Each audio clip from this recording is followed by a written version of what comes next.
Hello, everyone. Today, I wish to share with you something I received in 2006, the new solar sheaths of the sun. But before I actually get to that, this first video of the two has to do with the serpent path of Quetzalcoatl and the fifth day of the galactic underworld, because this is certainly a preamble to the 9 solar sheaths.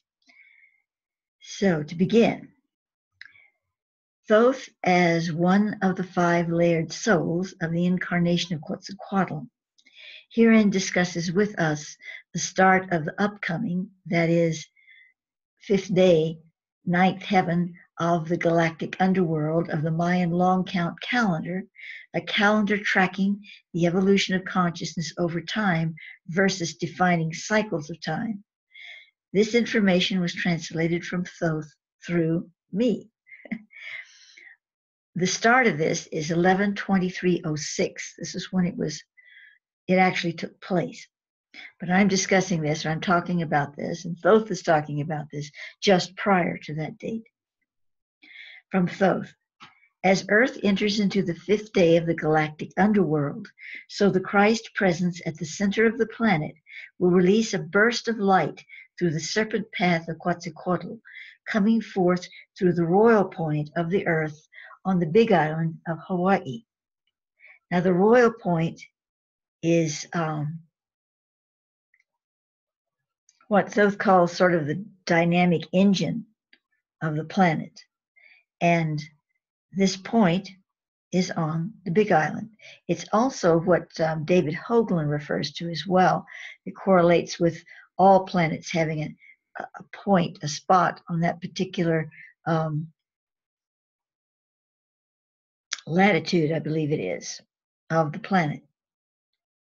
I've written quite a bit about this royal point, but I'm not going to go into that here.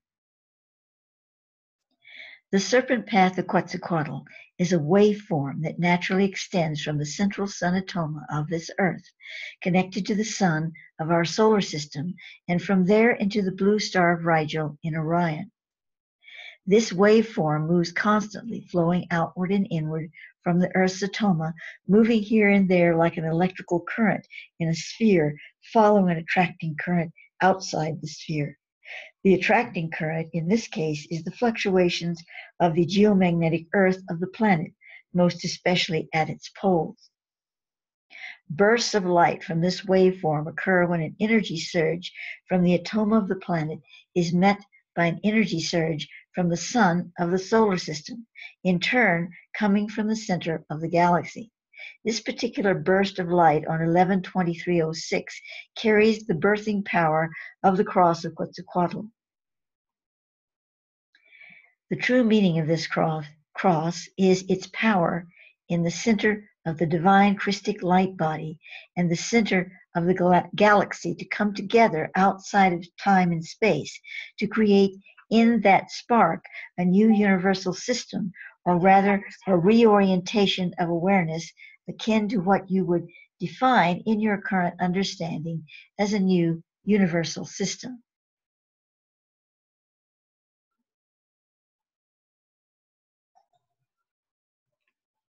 When we say that the burst of light on 11/23/06 carries the birthing power of the Cross of Quetzalcoatl, we mean that individual souls incarnate now on the Earth will have the opportunity to activate the cross in their own divine light body. This activation does not mean instant godhood, but it does open a creative channel to the cross at the center of the galaxy. Through this channel, one may become reborn to the deeper pulse of the galactic waveform serpent. If enough people on Earth quicken to the 11/23/06 burst of light, new and more defined pure spirit forms will begin to emerge from the underworld of the unconscious and into the light of the new day. These spirit forms will merge with physical reality and change the very fabric of that reality in space-time. If a tree falls in the forest and no one that is there does it make a sound. If there is a shift in the space-time reality of Earth and no one can see both what it was and what it is, do they even know the change has occurred. Only the most awakened souls may stand on both sides of the chasm and experience both realms at once, thereby being aware of both at the same moment. The implications for this reality change are profound. Past histories will disappear and be replaced by new ones. Most souls on the planet none the wiser to this dramatic shift. Yet such a shift will not happen in large bites, but in small nibbles. 112306 carries the birthing power of one such nibble. So what we're really looking at here that occurred 112306, you have to realize that from the perspective of Thoth, from that greater perspective, time, of course, is not linear. So there are points where these things connect.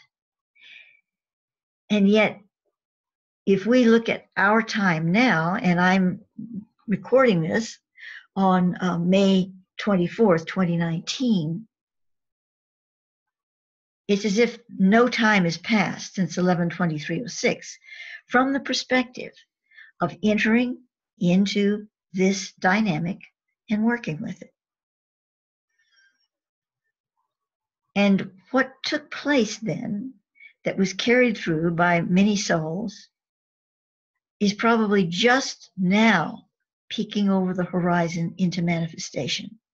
Because time, I mean, if we're looking at the linear time wave, 06 to 19 is nothing. It's a blink.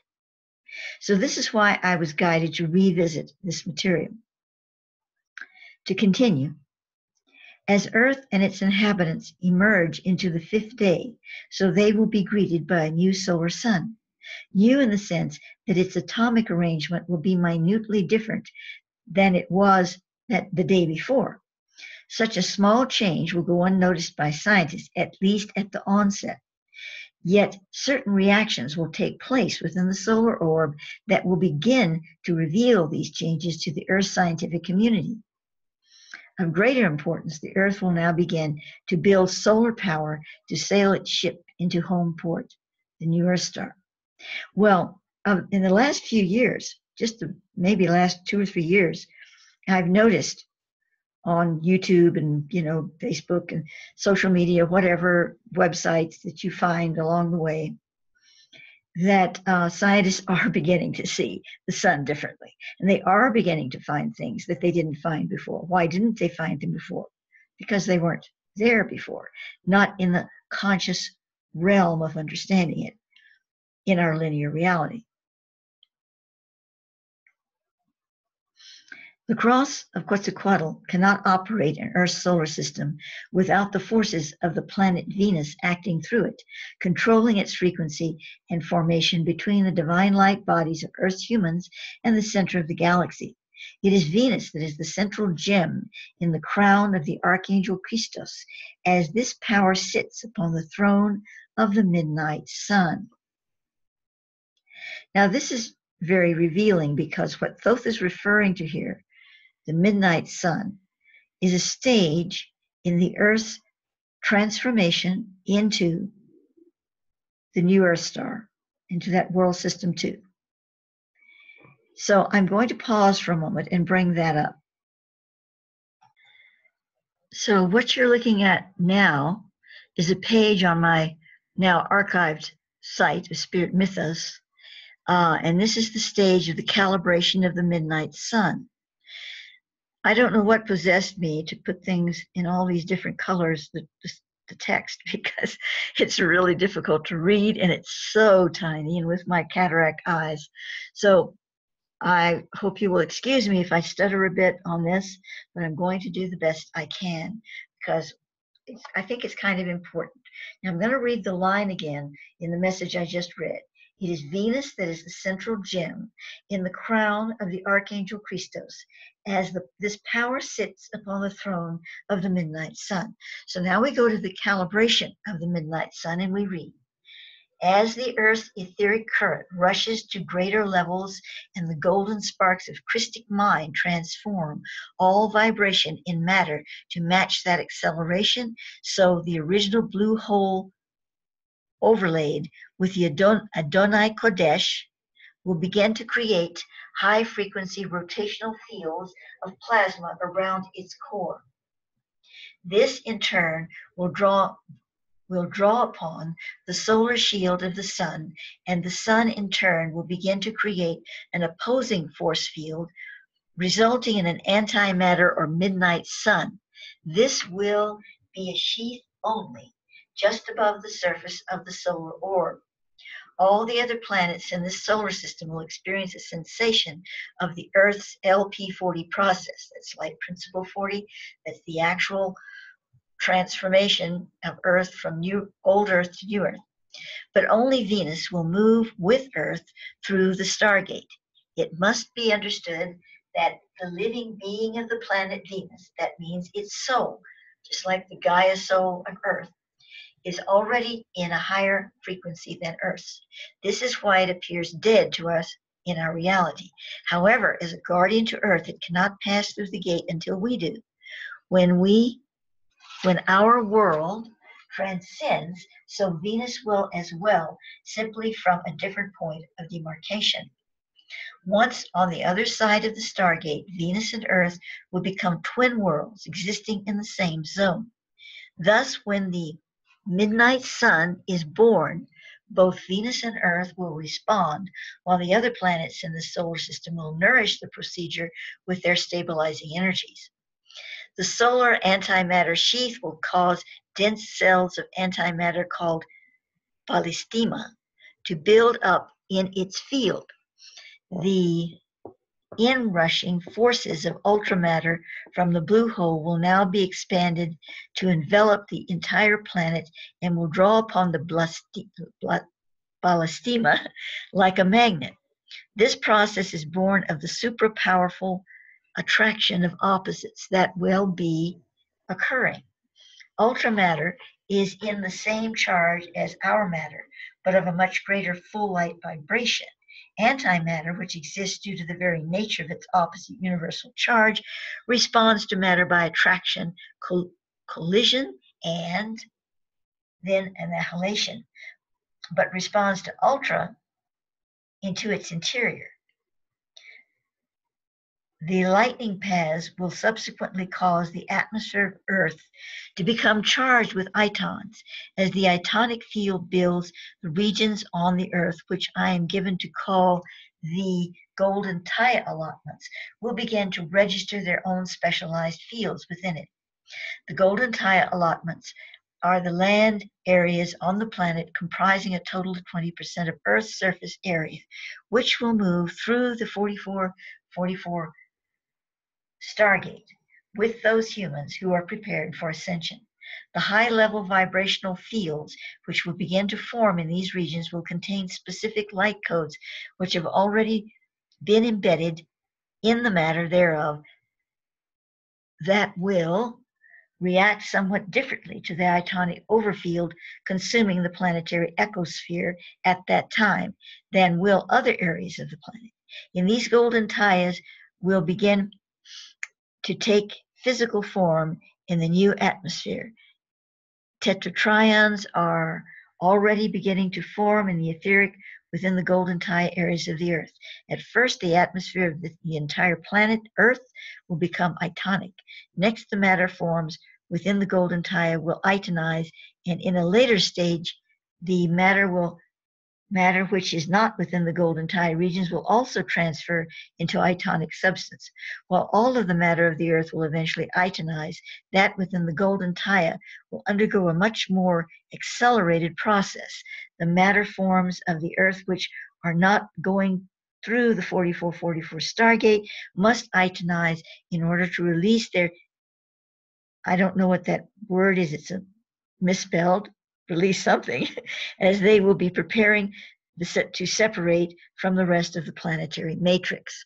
That's a bit scientific, but I just wanted to read it because I want to go back again and say that sentence again in the 2006 message It is Venus that is the central gem in the crown of the Archangel Christos, as this power sits upon the throne of the midnight sun.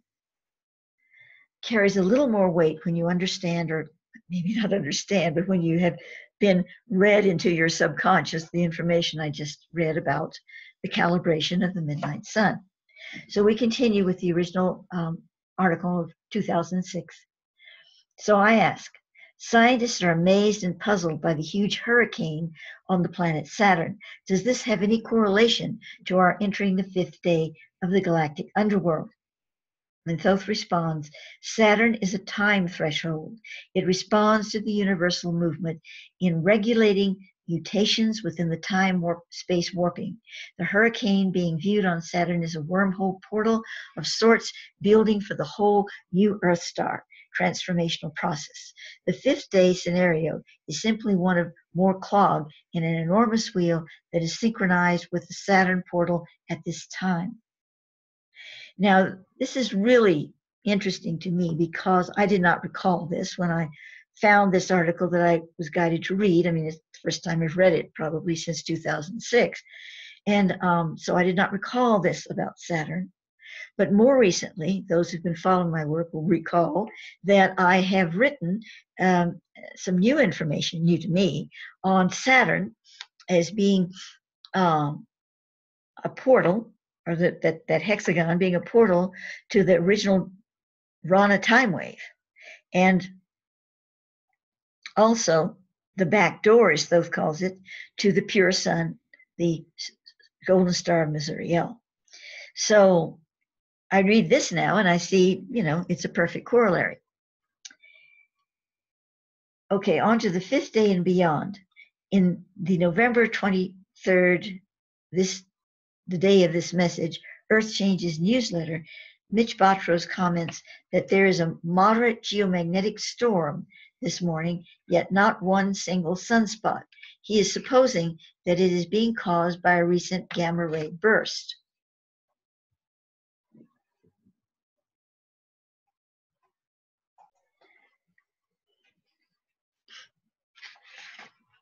Since today, meaning that day of November 23rd, 2006, is the beginning of the Mayan fifth day of the galactic underworld, I am wondering if this storm has its source in the burst of light defined by Thoth, which was predicted by the Mayan long count calendar to occur today. And to quote from this, it says, as Earth enters into the fifth day of the galactic underworld, so the Christ presence at the center. I'm sorry, this is a quote by Thoth, which predicted the Mayan long count calendar to occur today. So this is Thoth speaking. As Earth enters into the fifth day of the galactic underworld, so the Christ presence at the center of the planet will release a burst of light through the serpent path of Quetzalcoatl, coming forth through the royal point of the Earth on the big island of Hawaii. He also stated in the same transmission, as Earth and its inhabitants emerge into the fifth day, so they will be greeted by a new solar sun, new in the sense that its atomic arrangement will be minutely different from what it was the day before. And of course, this is already from the transmission I just read you. So this is sort of, as I said, a preamble to the second video that will follow, having to do with the solar sun sheaths.